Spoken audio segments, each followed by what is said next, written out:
Hey gems, in this video I'm doing triangle individual braids, and as you can see right here I am cleaning up um this section of my client aka son's hair.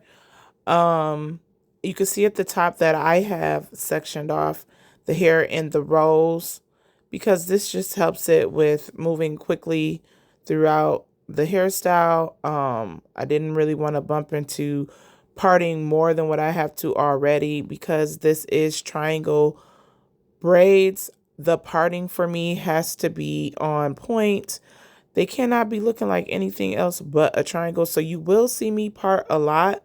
So I did section off for the sake of you guys, just row by row. And you can see right here, I'm cleaning up the part with my braiding gel, pure neat braid, and this rat tail comb.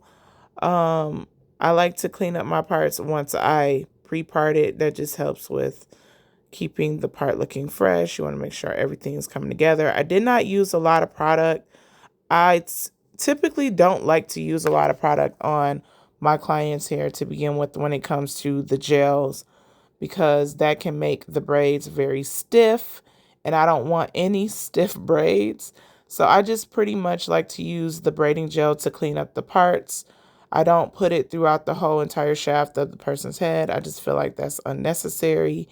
And you can see right here, I am beginning the plait. You want to start off braiding it kind of like a knotless braid if you do knotless braids. You want to braid downward and you want to start off tight, not too tight, of course.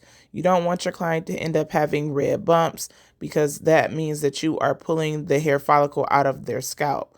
But you want to have it tight to look. When I mean tight to look, not tight like the braid just can't, like, y'all know what tight mean, where it's just too tight. You want it to just look like it's firmly put into one entity and braid down. I hope this all makes sense. If you haven't already, please make sure you subscribe, like, comment, hit that notification bell so you know when I'm posting. This will help my channel grow. I'm going to try to be more consistent with content for you guys. I have a lot of content that I've been working on. And yeah, if you want to see a certain tutorial or a more detailed up close and personal tutorial, please let me know in the comments and I'll try my best to get a video out there for you. But as you can see, I did not use a lot of product. I just simply use it to part, and that's it. I don't really put a lot on the actual, as I rub it in, I'm rubbing it downward anyway, down the hair, but it's not a lot. I just put a little. And yeah, I'm just pretty much just showing you guys how I do the triangle parts.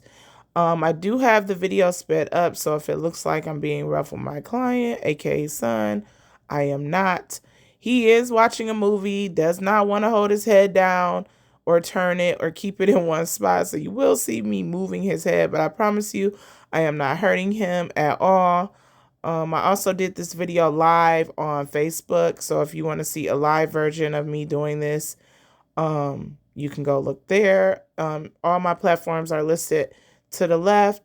I also have Pinterest, which is also Gemma Gem and Gem, which is essentially my portfolio of my hairstyles that I've done and hairstyles I've done in the past. So please go to Pinterest and look at that. And I hope it brings inspiration to you. I also want to say, if you are doing triangle parts of anywhere, rather it is knotless, island twist, individual plaits like this, you want to pre-part your rows because you want to make sure that you have everything kind of identical to one side versus the other. I will continue to show how I did this hairstyle, but I did not show me doing it from left to right. But I can say that I did part down the middle of this client's hair, aka son, and you can see the part down the middle. But if you know the way of how a bricklayer go, you know it is a middle braid, then it is not a middle braid, then it's a middle braid, then it's not a middle braid. And you'll kind of see how that play out as I move up on his head without me showing much of explanation. If you do want to see a video showing the how to lay brick method doing triangle parts, please let me know in the comments below, and I will get a video out there for you to see how to do your rows. But as you can see, that you really don't have to do the rows middle part versus another when it comes to triangle. You just do the opposite direction. So you can see that there's a triangle on the bottom row. At the top, it's like an upside down triangle, which essentially, if you bring those two together, it is kind of a diamond shape. The more you do triangle parts, you will understand that each part won't have points at each tip.